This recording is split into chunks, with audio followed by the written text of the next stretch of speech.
जय हिंद dear students, welcome to the English class. आज की कक्षा में आपका बहुत बहुत स्वागत है। Today we are going to start our new chapter number 10 of moment, class 9th English. बच्चों, आज हम एक नया अध्याय पाठ नंबर 10 कक्षा 9वीं अंग्रेजी का अध्ययन करेंगे। And the name of the lesson is the beggar, written by Anton Chekhov. हमारे पाठ का नाम है भिखारी, जिसके लेखक हैं Anton Chekhov. Anton Chekhov, he was a Russian playwright and short story writer who is considered to be among the greatest writers of short fiction in history. His simple style of writing, his probing of human nature, and his refusal to provide easy solutions continue to make his works relevant even today. The Beggar is a story about a man who was turned out of the Russian choir for heavy drinking, for drunkenness. He took to lying and begging, but suddenly a man changed his life completely. बच्चों, भिखारी ये एक छोटी सी कहानी एक ऐसे व्यक्ति की कहानी है जिसे रशियन संगीत, रूसी संगीत मंडली ने उसके नशे की आदत के कारण निकाल दिया था। तो उसने झूठ बोलना शुरू कर दिया और उसके बाद भीख मांगना शुरू कर दिया। लेकिन अचानक उसे एक ऐसा व्यक्ति मिलता है जिसने उसके जीवन को पूरी तरह से बदल दिया। तो बच्चों, आइए इस कहानी को हम पढ़ते हैं। इस कहानी के द्वारा जानते हैं कि कैसे एक भिखारी का जीवन परिवर्तित हो गया। The story begins with a beggar who pleads to an advocate Sargi. कहानी की शुरुआत होती है हमारे कहानीकार के उस खुलासे से, जब वे बताते हैं कि कैसे उसकी मुलाकात एक अजीब भिखारी से होती है।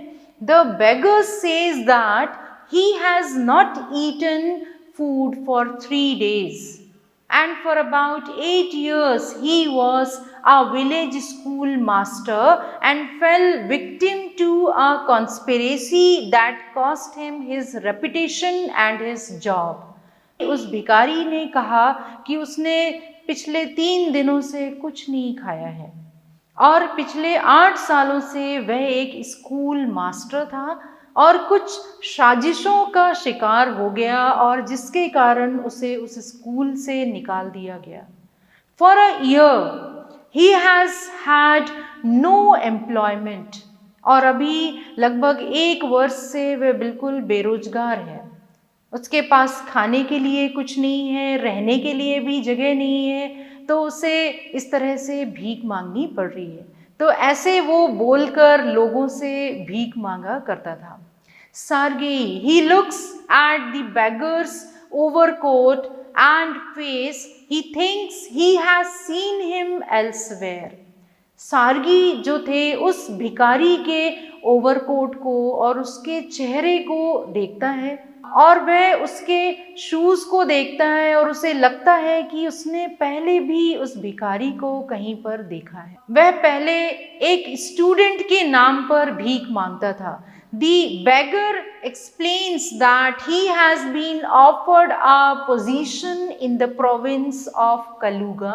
बैगर बताता है कि उसे कलुगा प्रोविंस एक जगह का नाम है जहाँ पर उसे जॉब मिल गई है, उसे जगह दी गई है, लेकिन वहाँ तक जाने के लिए उसके पास पैसे नहीं हैं। Then Sargi observes the beggar overshoes, one is higher like a boat than the other. तब सार्गी उसके गॉलोशिस को देखते हैं, उसके शूज पर उनकी नजर पड़ती है। एक जूता जो है वो बूट की तरह लंबा था और एक जूता उसका बहुत ही छोटा सा था। उसे देखकर उन्हें पूरी तरह से याद आ जाता है कि उन्होंने उस भिखारी को कहाँ पर देखा है। Suddenly he remembers where he had seen him before. अचानक उन्हें याद आ जाता है, जब वो उसके जूते, उसके गॉलशिस पर उनकी नज़र पड़ती है तो उन्हें याद आता है। He tells the beggar that 2 days ago he had met him in Sadovoy Street and the beggar had claimed that he had been a student who had been expelled. और सार्गेई उसे उस भिखारी से कहते हैं कि मैंने 2 दिन पहले तुम्हें सेडोवॉय स्ट्रीट पर देखा था, जहां तुम एक छात्र के नाम पर भीख मांग रहे थे। आज वो एक स्कूल मास्टर के नाम पर भीख मांग रहे हैं, कभी स्कूल मास्टर के नाम पर, कभी स्टूडेंट के नाम पर। तो उन्होंने उसे याद दिलाया कि हाँ, मुझे याद आया, मैंने तुम्हें 2 दिन पहले सेडोवॉय स्ट्रीट पर एक स्टूडेंट के रूप में भीख मांगते हुए देखा, और वहाँ तुम कह रहे थे कि पहले मैं एक स्टूडेंट था, छात्र था, जिसे कॉलेज से निकाल दिया गया है।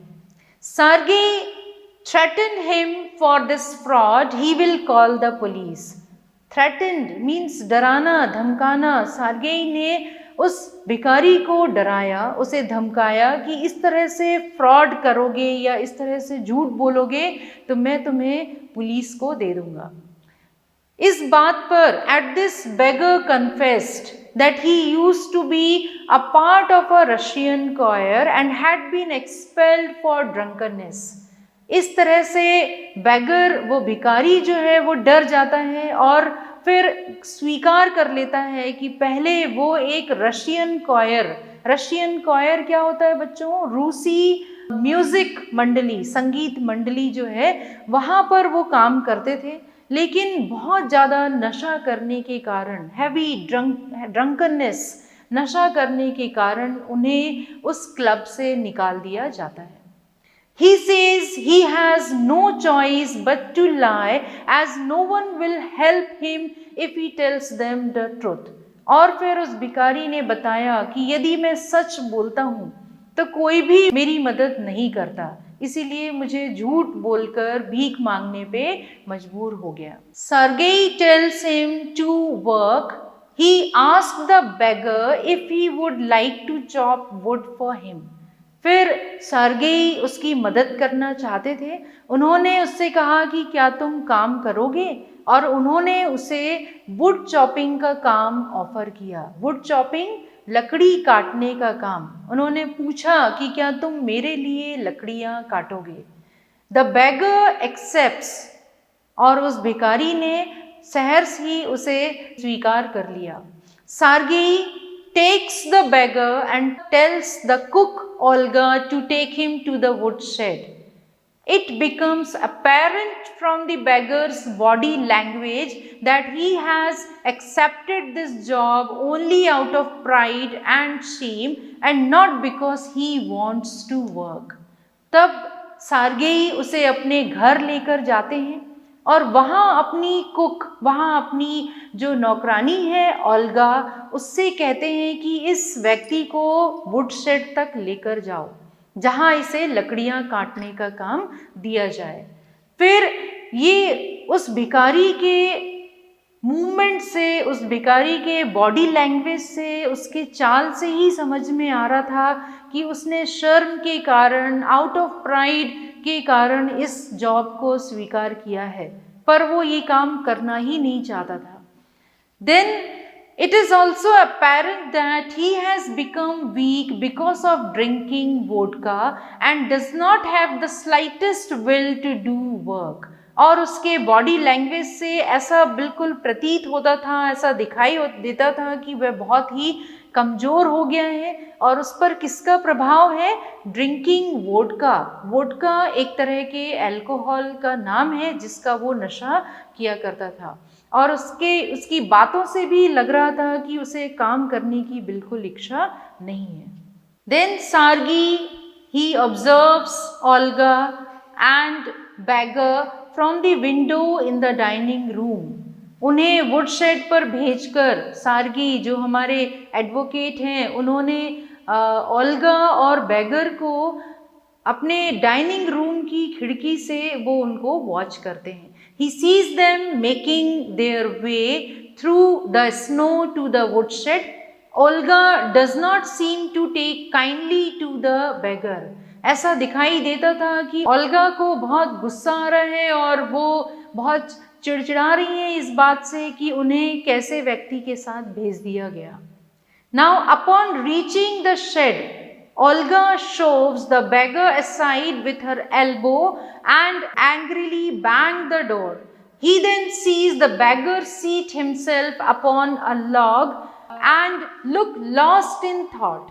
Olga flings an axe at his feet, spits angrily and appears to be scolding him.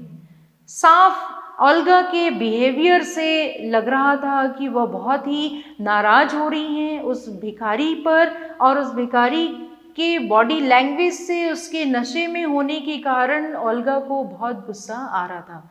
So he bang the door, मतलब दरवाजे को उसने ज़ोर से खोला, और उसके बाद एडवोकेट ने देखा कि वो भिखारी, वो बैगर जो है, एक लॉग मतलब लकड़ी का लट्ठा, जिसके ऊपर बैठकर कुछ सोच रहा है।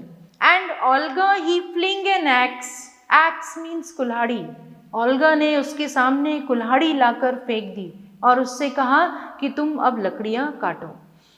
At this point, the beggar begins to make half-hearted attempts to chop a piece of wood. और यहाँ पर भिखारी को देखकर लग रहा था कि उसने कभी लकड़ियाँ नहीं काटी।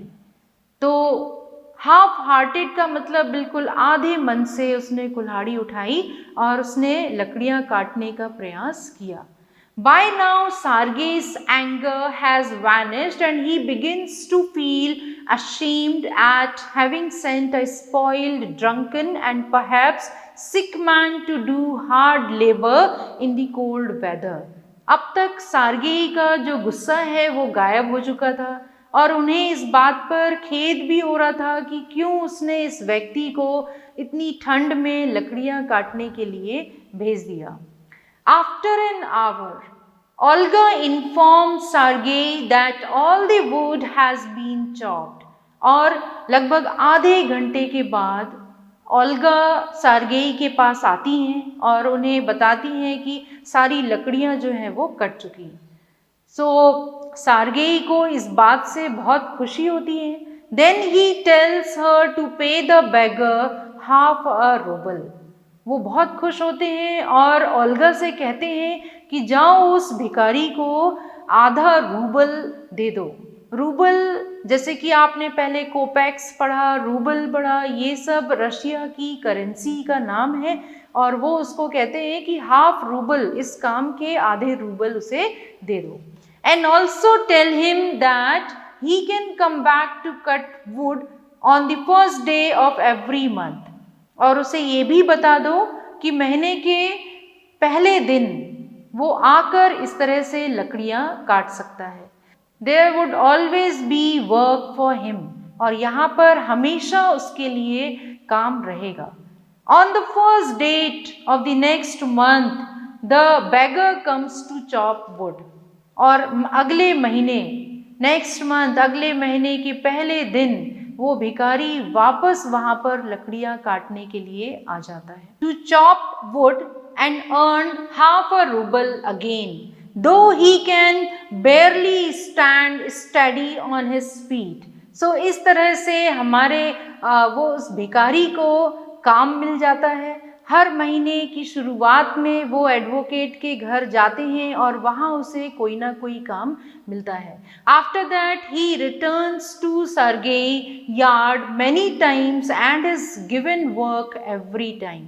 उसके बाद बच्चों वो भिखारी कई बार उस एडवोकेट के यहाँ गए और वहाँ उन्हें अलग अलग तरह के काम जो है वो दिए गए।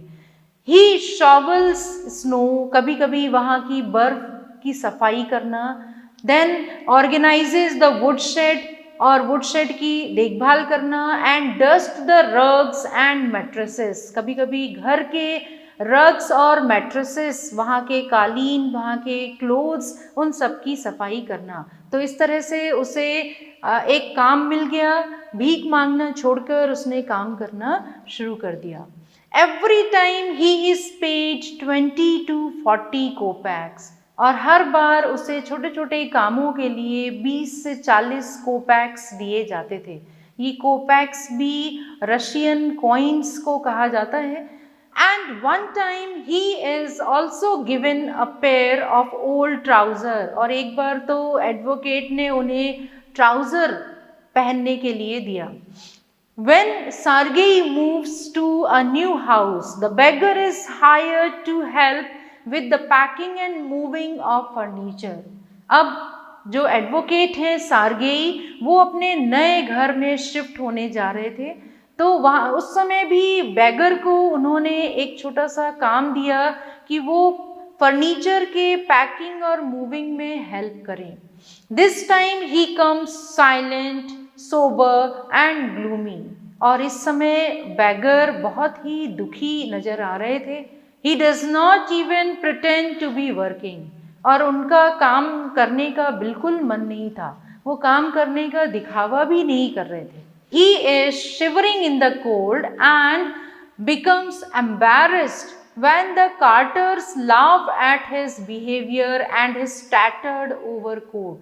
उन्हें बहुत ठंड लग रही थी और वो थोड़े से एम्बैरसमेंट फील कर रहे थे, बहुत झिझक महसूस हो रही थी, क्योंकि वहाँ पर जो कार्टर्स थे, दैट मीन्स द लेबर, वहाँ के जो मजदूर थे, वो उस पर हंस रहे थे। उसके फटे पुराने, टैटर्ड मीन्स पुराने और फटे हुए, पुराने फटे पुराने ओवरकोट को देखकर हंस रहे थे और उस बैगर का मजाक उड़ा रहे थे। Sergei sends for him and says he is happy that the beggar is working and is sober. और सार्गेई जो थे उन्होंने उसे बुलाया और उनसे कहा कि वे बहुत खुश हैं क्योंकि बैगर जो है वो काम करने लगा और अब उसके अच्छे बिहेवियर के कारण, अच्छा काम करने के कारण वे बहुत ही खुश हैं। Then he asked his name for the first time. इस समय सार्गेई ने पहली बार उस बैगर का नाम पूछा। उस भिखारी का नाम था लश्कोव। Sergei offers him a better job and asks Lashkov if he can write, और सार्गेई ने उसे एक बेहतर जॉब ऑफर किया, उससे पूछा कि क्या तुम लिख सकते हो। Then Lashkov says that he can write. Sergei asks him to take a letter to someone the next day where he will be given copying work. और सार्गेई ने उसके हाथ में एक पत्र, एक लेटर दिया और उससे किसी व्यक्ति से मिलने के लिए कहा कि वो तुम्हें एक लिखने का काम, कॉपीइंग वर्क, लिखने का काम, इससे बेहतर जॉब वो तुम्हें देंगे। सार्गेई reminds him to work hard, be sober and remember his words. सार्गेई ने यहाँ पर उसे बहुत समझाया, उसे याद दिलाया कि तुम कड़ी मेहनत करना, बी सोबर, गुड बिहेवियर रखना, अच्छा मैनर्स रखना, एंड रिमेंबर हिज वर्ड्स, और मेरे शब्दों को याद रखना। Sergei is happy at having set Lashkov on the right path. Sergei advocate, हमारे जो वकील थे, वो बहुत ही खुश थे इस बात से कि लश्कोव एक सही दिशा में चल पड़े हैं। Lashkov, he takes the letter and after that day does not return to work for Sergei. लश्कोव वो लेटर लेकर चले जाते हैं और उसके बाद दोबारा सार्गेई के लिए काम करने वो वापस वहाँ पर नहीं आते। 2 years go by. One day when Sergei is buying tickets at a theater ticket window, he notices a small man besides him wearing a coat collar of curly fur and a worn sealskin cap. 2 साल बीत गए। एक दिन सार्गेई किसी theatre के ticket counter पर ticket खरीद रहे थे। वहाँ पर उन्होंने एक स्मॉल मैन, एक छोटे कद के व्यक्ति को, जिसने कि फर वाला कोट पहने हुए था और सील स्किन से बने एक कैप पहने हुए था। This man timidly ask for a ticket of corner seat.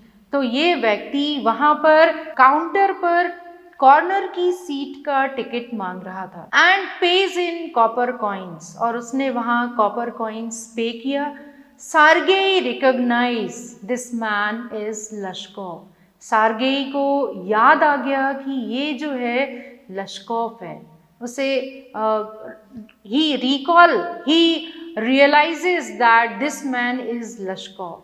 उन्हें विश्वास हो गया कि ये व्यक्ति लश्कोव है। Now ask him what he has been doing, और उन्होंने उससे पूछा कि अब वो क्या कर रहा है। Lashkov says he is doing well, he is a notary and earns 35 roubles a month. Lashkov बताते हैं कि वो अब नोटरी पे काम कर रहे हैं और महीने के 35 रूबल्स उनको मिलते हैं। पहले महीने के आधा रूबल सार्गेई ने दिया था, अब आप देखिए कि उसकी अर्निंग 35 रूबल 35 रूबल बढ़ गई। सो सार्गेई इज डिलाइटेड, सार्गेई को बहुत खुशी होती है। He feels so happy and tells Lashkov that he is almost like a good son to him. और वो लश्कोव को बताते हैं कि तुम मेरे लिए God's son की तरह हो। He is almost like a God's son to him. He reminds Lashkov of the scolding he had given him and thanks him for not forgetting his words. और लश्कोव को सार्गेई याद दिलाते हैं कि किस तरह से उन्होंने उसे डांटा था, और फिर उसका धन्यवाद भी करते हैं कि उसने उसके शब्दों को याद रखा, उसके शब्दों को भूला नहीं है। Lashkov thanks Sergei as well and says that had it not been for Sergei's help, Lashkov would probably still be lying and begging. लश्कोव ने यहाँ पर सार्गेई एडवोकेट का धन्यवाद किया। यदि आपने उनकी मदद नहीं की होती तो वो आज भी भीख मांग रहे होते, कहीं पर झूठ बोल रहे होते। Then he expresses his gratitude to Sergei but says that it was Olga who saved him. उन्होंने सार्गेई का धन्यवाद तो किया पर साथ में ये भी कहा कि वो ओल्गा ही थी। ओल्गा कौन है, याद है? सार्गेई की नौकरानी, उनकी कुक। तो वो ओल्गा ही थी जिन्होंने मुझे बचाया।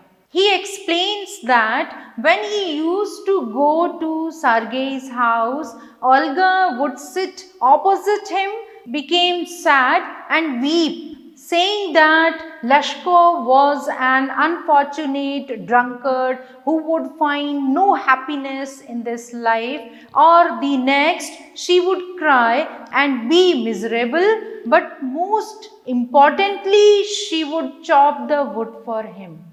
यहाँ आगे लश्कोव ने सार्गेई को बताया, जब भी वो सार्गेई के यहाँ लकड़ियाँ काटने आते थे तो ओल्गा बहुत दुखी हो जाती थी, बहुत रोने लगती थी और हमेशा लश्कोव को बुरा भला कहती थी। वो हमेशा कहती थी कि you are unfortunate, you are a drunkard, you have no happiness in his life, मतलब तुम कभी खुश नहीं रहोगे। बद्दुआएं देती थी, गालियाँ देती थी और वो उसके लिए दुखी होती थी। और सबसे ज़्यादा इम्पॉर्टेंट बात तो ये थी कि लकड़ियाँ, मैंने आज तक आपके लिए एक भी लकड़ियाँ नहीं काटी। It was Olga who chopped wood for me. Olga ही थी जिसने सारी लकड़ियाँ आज तक काटी हैं। तो ओल्गा ने निस्वार्थ भाव से लश्कोव की मदद की है। She would chop the wood for him. He confesses that he never chopped a single piece of wood and that she had done it all. तो आगे उन्होंने कन्फेस किया, इस बात को स्वीकार किया कि उन्होंने आज तक एक भी लकड़ियाँ नहीं काटी। सारी लकड़ियाँ किसने काटी? ओल्गा ने। He cannot explain how this act changed him and saved him. वो बता नहीं पा रहे थे कि ओल्गा की ये मदद, इस मदद ने उन्हें कैसे बदल कर रख दिया, उनका जीवन ही पूरा बदल गया। All he know is that how words and kind deeds changed his heart. उनका ये काइंड डीड्स और उनके जो शब्द थे उसने पूरी तरह से उनका हृदय परिवर्तन कर दिया था। Set him on the right path and he would never forget that। और उनकी बातों ने और उनकी इस मदद ने मुझे सही रास्ते पर लाकर रख दिया और मैं उनके उस शब्दों को, उस कर्म को कभी नहीं भूल पाऊंगा। Then the theater bell rings and Lashkov bows and goes inside the gallery। ऐसा कहते हुए उसके बाद थिएटर की जो घंटी है वो बज उठी और लश्को ने अपना सिर झुकाकर उनको नमन किया और उसके बाद वो गैलरी में अंदर चले गए। तो लश्कोव ने इस तरह से सर्गेई का धन्यवाद तो किया, साथ ही साथ उन्हें ये भी बताया कि आपसे ज़्यादा कहीं अधिक रोल ओल्गा का था जिसने उनके जीवन को परिवर्तित कर दिया। The story revolves around the theme of kindness and compassion। बच्चों ये पूरी कहानी काइंडनेस और कंपैशन से, इसकी जो थीम है वो काइंडनेस और कंपैशन है। काइंडनेस का मतलब बहुत ही दयालु, दूसरों के प्रति सहानुभूति रखना। It also highlights the human falling of being judgemental. It highlights the ability of a person to change with the right motivation. ये कहानी इस बात को भी हाईलाइट करता है, उस व्यक्ति की उस क्षमता को हाईलाइट करता है जो किसी व्यक्ति को सही मार्गदर्शन दे सके, सही तरह से मोटिवेट कर सके। The strong message of the story is the effect that kindness can have on another human being। It shows how a selfless act can have a life-changing effect। इस कहानी का मैसेज, इस कहानी का संदेश ये है कि कैसे निस्वार्थ भाव से, यदि आपने किसी की मदद की, निस्वार्थ भाव से किए गए किसी भी एक्ट, किसी भी कर्म से आप दूसरों को इतना प्रभावित कर सकते हैं कि उसका जीवन सही रास्ते पर आ जाए और उसको एक सही दिशा मिल जाए। I hope all of you have enjoyed the story. आप सब ने इस स्टोरी को एन्जॉय किया होगा और इसके पीछे जो संदेश है, जो मैसेज है, उसको आपने समझा होगा। So stay safe, stay healthy. जय हिंद बच्चों।